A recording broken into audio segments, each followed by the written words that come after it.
ഇവിടെ ഫുള്ള് തട്ട്, 2 ഭാഗം തട്ടാണ്. പിന്നെ നടുവിൽ ഹാങ്കിങ്, കബേഡ്, 2 ഡ്രോസ്.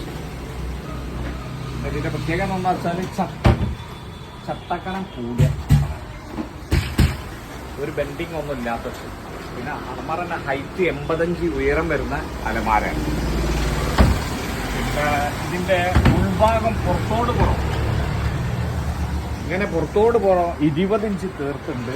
ഉള്ളി മഞ്ചാരി കഴിഞ്ഞാൽ 18 ഇഞ്ച് തീർത്തുണ്ടാവും. സാധാരണ അൽമറനാട്ടിൽ നമ്മൾ കസ്റ്റമൈസ് ചെയ്ത് ഉണ്ടാക്കുന്ന ആ രൂപത്തിലുള്ള അൽമറകളാണ്. ഇതിവിടെ കോമൺ ആയിട്ട് ഈ അൽമറ ഉണ്ട്. അലമാര ഇത് തീർത്തും ഡിപ്പോ അക്കേഷ്യയിൽ ഉണ്ടാക്കിയ ഒരു അൽമറയാണ്.